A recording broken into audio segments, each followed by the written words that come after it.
Boa tarde, pessoal. Vamos fazer a segunda parte aqui da nossa correção, tá? Da minha correção em particular.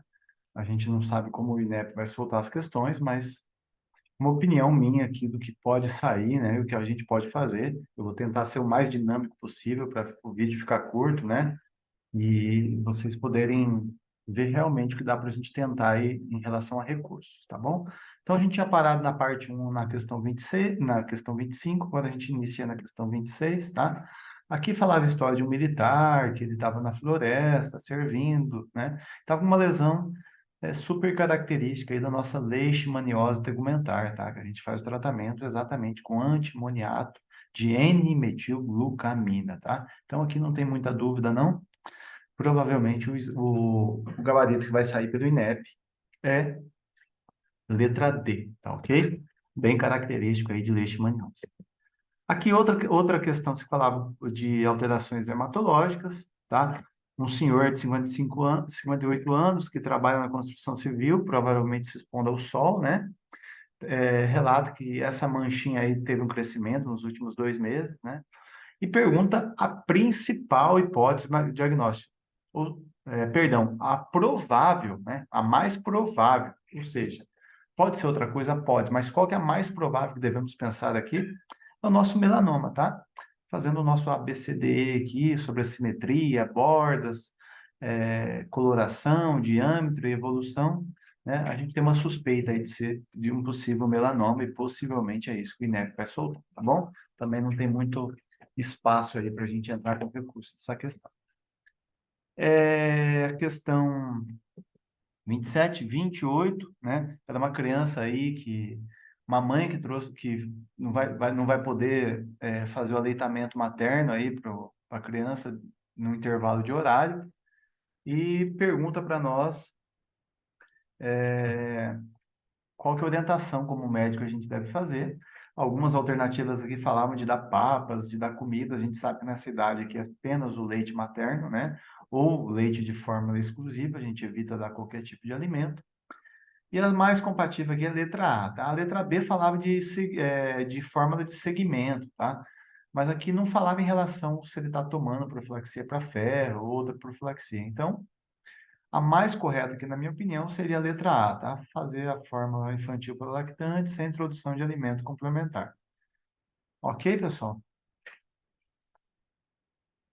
Questão 28. Questão 29, clássica aí de candidíase, tá? Todas as informações aí, corrimento esbranquiçado, sem cheiro, grumoso, essa também estava bem característica, né? Não tem margem para erro. Letra A, tá, pessoal? Letra A, Cândido.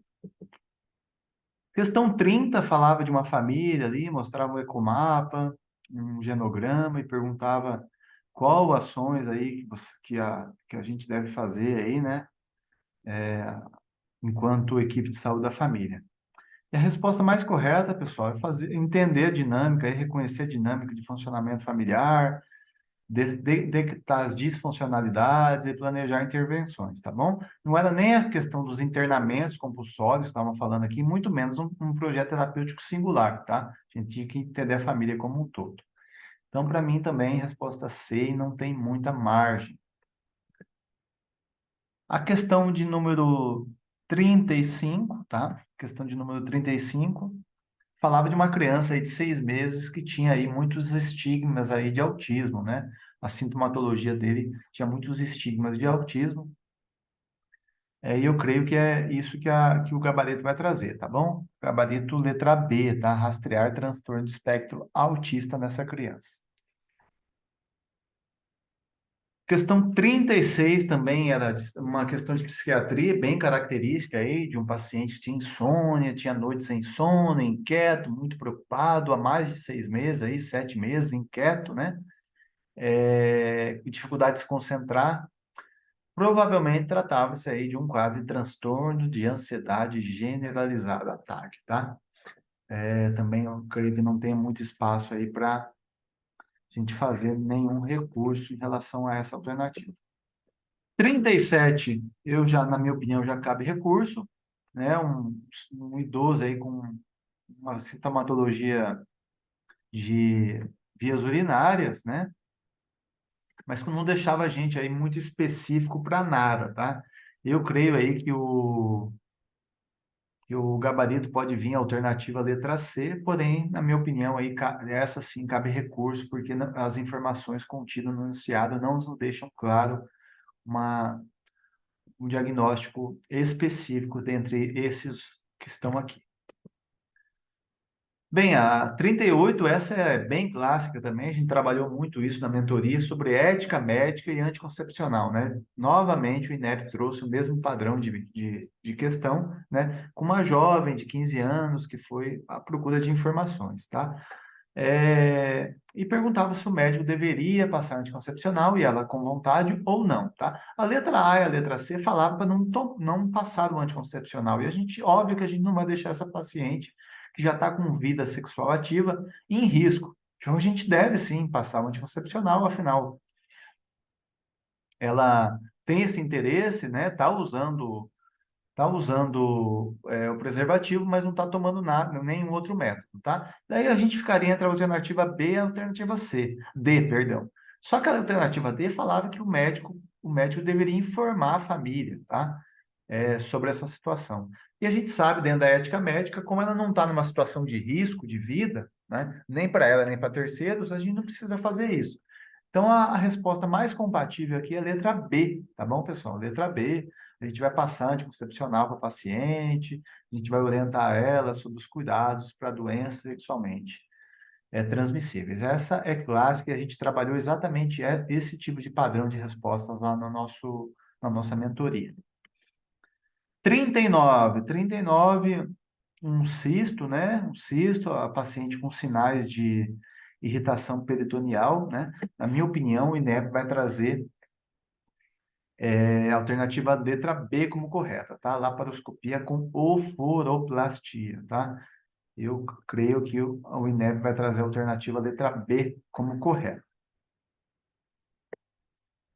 40. Questão 40 falava de um médico. Após assumir a gestão de saúde do município, o médico encontra a seguinte situação de saúde de uma população de 30 mil habitantes, é, com predomínio de doenças crônicas não transmissíveis, de causas externas, principalmente acidentes. Fala o número de equipes aqui e pergunta aqui, com base nas informações, qual deve ser a ação prioritária contemplada nesse plano aqui de trabalho do médico, tá? Então, pessoal, 40 também não temos muito espaço aí para recurso. Provavelmente o INEP vai trazer aqui como resposta correta ampliação da cobertura da atenção primária, com maior integração com a atenção secundária, de forma a melhorar os indicadores das doenças crônicas e ampliar resolubilidade do Sistema Único de Saúde, tá? Os outros aqui falavam de aumentar serviço, aquisição de nova ambulância, manutenção da cobertura, tá? Sempre aquelas coisas que o Sistema Único de Atenção Primária não gosta de fazer, tá? Então, a resposta mais compatível aqui era realmente só ampliar a cobertura ali, e integrar os serviços. Questão de número 41, pessoal, ficava muito claro aqui pela proteinúria aí de mais de 3,5 gramas, ó, 4 gramas de proteinúria da paciente, que ela tinha uma síndrome nefrótica. Essa era a primeira coisa que a gente tinha que descobrir. Então, nos sobraria a letra A e a letra C, tá? E diante de todos os achados aqui da paciente, pessoal, o mais compatível, ainda mais que ela tinha um FAM positivo aqui, com padrão nuclear homogêneo, né? O mais compatível era uma síndrome nefrótica por lúpus eritematoso sistêmico, tá? A gente ficaria entre diabetes e lúpus, mas pelo as informações aqui do enunciado, é muito mais compatível com a alternativa letra D, tá? E eu acho que é assim que vai sair no gabarito. Questão 42, pessoal, um paciente de 70 anos, foi submetida à esterectomia total, né? E agora está com perda urinária de líquido pelo canal vaginal, né? Na pelve demonstra coleção líquida perivesical ao redor da bexiga, né, pessoal? Então, a principal hipótese diagnóstica, ela tem uma fístula ureterovaginal. Então, se trata provavelmente de uma fístula, é isso que o INEP vai liberar. Pessoal, eu estou tentando ser o mais rápido possível aqui, né? Porque a nossa intenção principal é achar alguns lugares que a gente pode entrar com recurso, tá, pessoal? Então, estou tentando ser bem dinâmico aqui, não estou lendo toda a questão, dando uma aula sobre o assunto, até porque não é nossa intenção nesse momento aqui, tá, pessoal? E até porque o vídeo vai ficar muito longo também. Letra D, pessoal. Letra D falava aqui de uma criança que tinha tido aqui exatamente um quadro viral e depois começou a surgir, né? Artralgia, petequias, né? Bem característico do que? Nossa vasculite por IgA, né? Ou também conhecida como púrpura de Enoch-Schönlein, tá? Então, bem característico aqui da nossa púrpura, tá, pessoal? Então, como eu coloquei aqui no quadro clínico clássico, é depois de uma IVA, aí, de uma infecção, a gente ter púrpura, artralgia, sintomas gastrointestinais, essa criança aqui tinha vômitos, e alterações renais aí, hematúria, e essa criança também tinha hematúria, tá? Então, mais compatível aqui com todos esses sintomas, ainda mais depois de ter tido uma rinofaringite, como está ali, é a nossa púrpura vasculite por IgA, né? Ou púrpura de Enoch-Schönlein. Questão 44, na minha opinião, cabe recurso, tá? Cabe recurso. Aqui falava de uma mulher de 58 anos, atendida a primeira vez, no ambulatório especializado, questão de climatéria, faz uso de terapia hormonal combinária via oral, né? E ela tem histórico de trombose. Vejam que é muito parecido com a questão anterior que a gente comentou dessa mesma prova, né? E falava o diante desse caso aqui de uma paciente que está com sintomas de climatério, mas tem histórico de trombose, o que a gente deve fazer? A primeira coisa, a gente deve saber que nós não vamos entrar com terapia de estrógeno para essa paciente, ok? Então, a letra B falava de trocar por estrógeno oral isolado e inserir sistema uterino liberador de levogenestrel. Ok. Manter terapia hormonal, a gente não vai manter. Interromper o uso de medicação oral e prescrever terapia hormonal combinada com estradiol. Então, letra C e letra D, que contém estrógeno, a gente não deve fazer. Porém, a letra A, que falava do fitoterápico, a gente pode fazer, e a letra B também. Então, para mim, existem duas possibilidades aqui. Eu não sei o que o o examinador vai trazer, tá? Eu acredito que ele vai trazer letra A como correta, tá? Eu acredito que vai trazer letra A como correta, porém a letra B também poderia ser uma terapia aí de escolha para essa paciente, por isso que eu acho que cabe recurso, tá bom?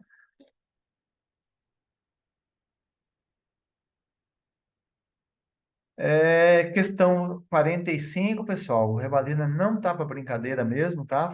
Trouxe um paciente com sintomas aí, com achados aí numa tomografia, tá?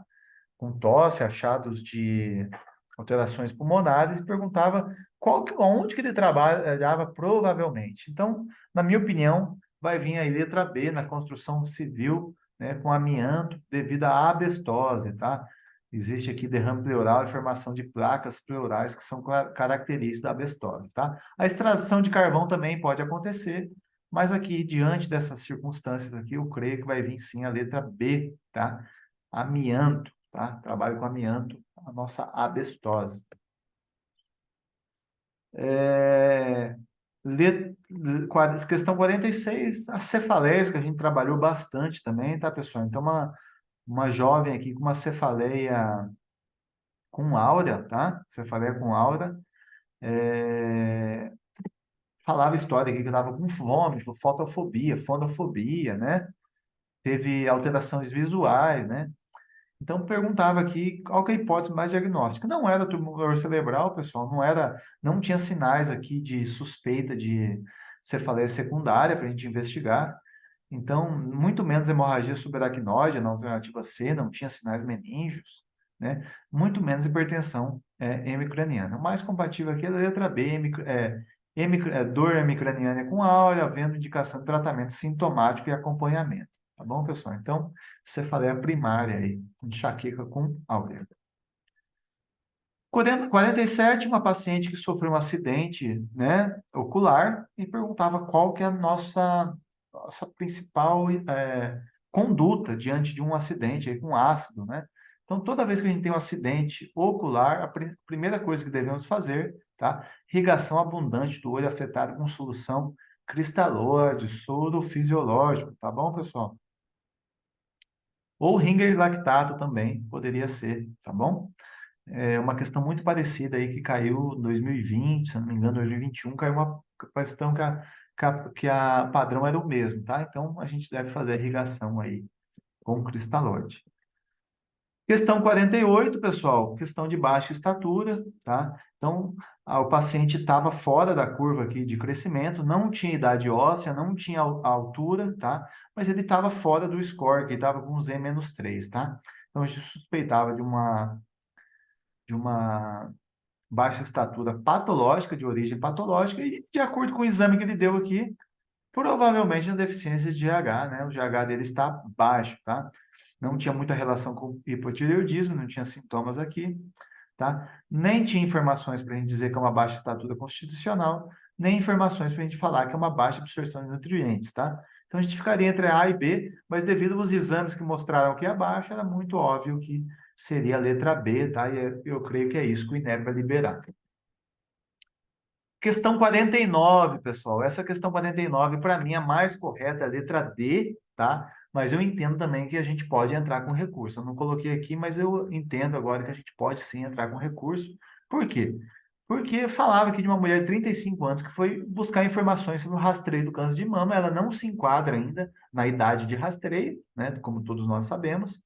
E ela tem a mãe dela que teve câncer de ovário, mas porém com 72 anos, ou seja, não é um fator de risco depois dos 50, tá? Então, na minha opinião, o INEP vai liberar aqui, examinar a mama da paciente lá no nosso consultório e fazer o segmento clínico dela, tá? Não precisa fazer nada, tá?